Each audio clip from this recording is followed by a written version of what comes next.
Hey guys, welcome back to the garage.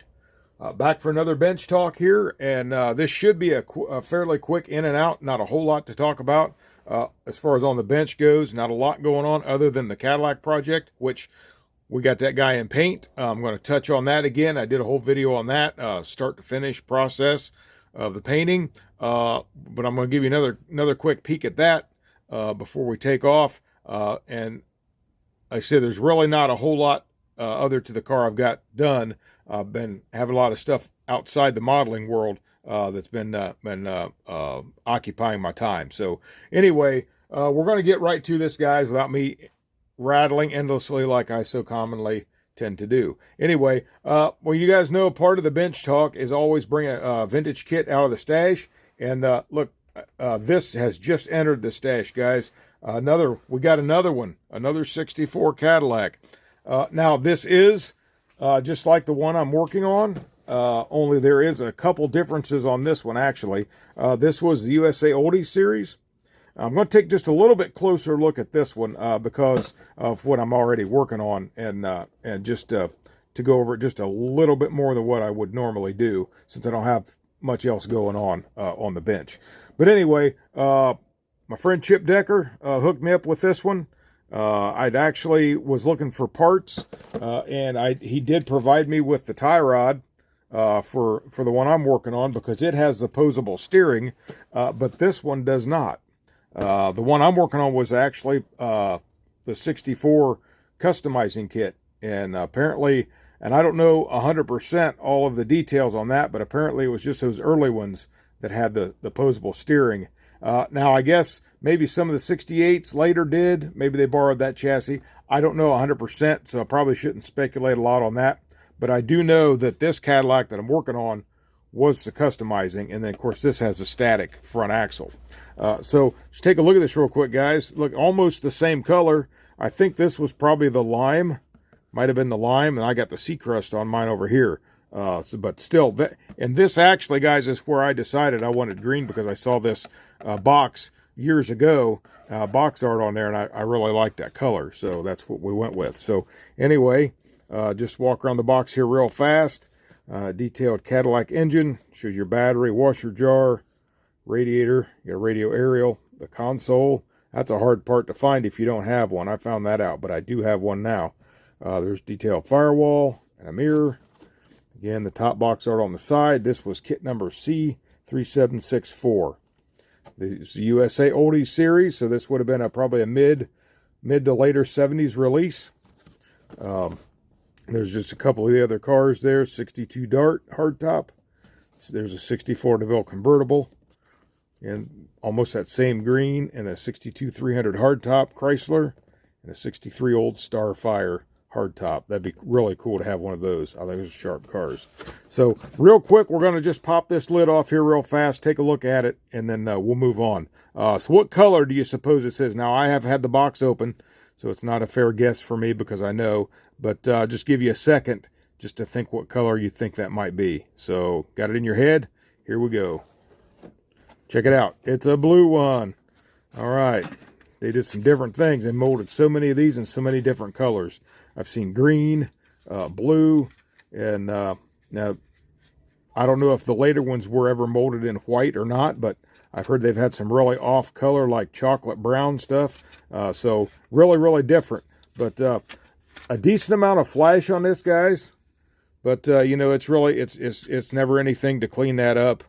It's actually pretty easy. There's not tons of it, but it does require a little bit of cleanup. Now this one here, you see, has got these molded in, and it's just got your axle blocks here go in the front and the back. So then just the interior's in there. I'm not going to take all that apart. And then of course he's got this chrome. Look at this chrome, guys. This is from the 70s, man. Look how brilliant that chrome is. Now I'll tell you what my original thought was on this. I had wanted some factory style wheel covers for this one over here that I'm doing. But man, I don't know that I want to rob this kit of any of these parts, because eventually I may build this and just have these wheels for that kit. So I don't know. I think I'm going to try to utilize the wire wheels that I got on my other one, because I think it might just be easier anyway. But there I do now have a nice set of factory style wheel covers for that. And he had these all tissue papered up real nice. And I'll try to make sure I get them back in the same way. And then, of course, I won't open this up, but this is the glass. All tissue papered up, taped shut. And then bag of tires. Bagged all this stuff up, which is a very nice, smart idea. So you don't melt any of that plastic. 4 tires, you can use white wall or the black wall. Either one. And then just another small bag. You got some taillights in there. Firewall, seat. Both seats there. And then, of course, it would be your seat backs. Axles, plastic axles. And then this would be your engine tree with your dash. And just, everything's there, guys. The only thing that it doesn't have with it is the instructions. But I did get some copies. I just did a couple screenshots of some instructions. Although these are really fairly self-explanatory, honestly.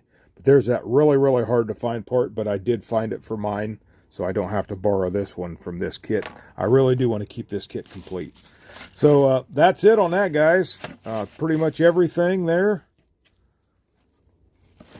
You say brilliant chrome tree after all these years.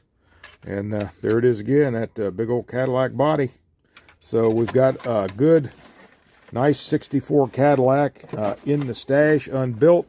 And I'd been wanting this kit for quite some time.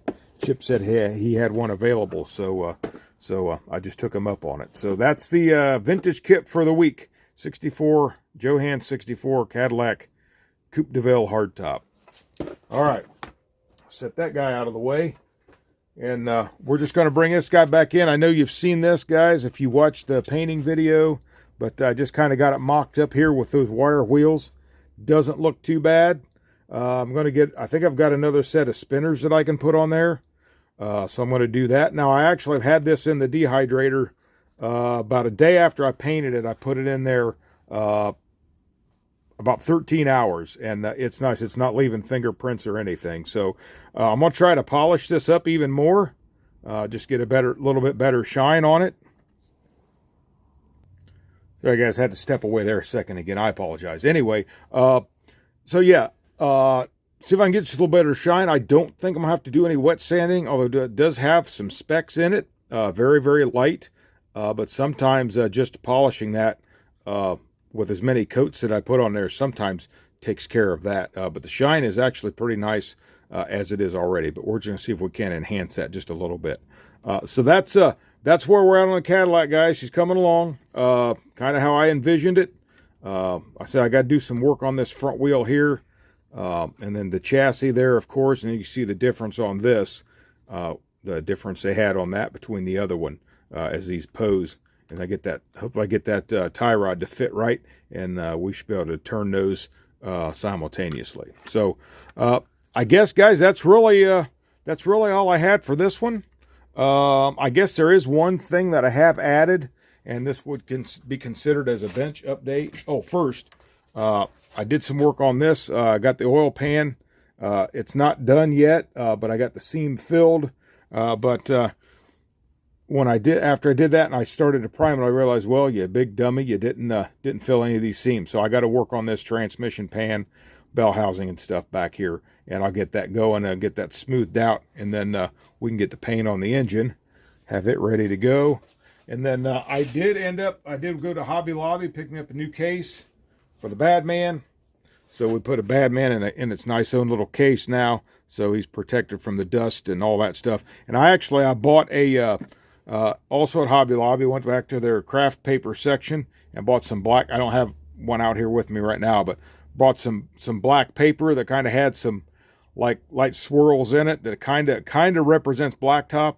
So I'm going to cut that out to match this. I'm going to just put with double-sided tape, and then I'll have a base on maybe like he's sitting on the drag strip or something. So, but anyway, that's what we did. So the Badman's got a new home and protected from the elements, so to speak. So, all right, guys. Well, I think that's all I've got for this one. Like I said, not a whole lot else going on. I would like to get some other projects going at the same time, so I can give you some different updates other than just on the Cadillac here, to keep it from getting monotonous and mundane and well, I guess we'll say boring too at the same time. So, but anyway, that's all we got, guys, for this one. I don't believe I'm going to have a Saturday spotlight this week, being Easter weekend. I just want some time to chill out a little bit, spend a little time with the family, do some family things like that and everything, and so on and so forth. So should be back next week then with a Saturday spotlight. So we'll see what we come up with for that. So with all that being said, guys, I hope you liked the video. If you did, give me a like, share, subscribe, all the good stuff. Thank you, subscribers. I appreciate it so much. And with that all being said, we're just going to close out right here. This is Eric from Eric's Model Garage. You guys have a great day. God bless you, and happy modeling.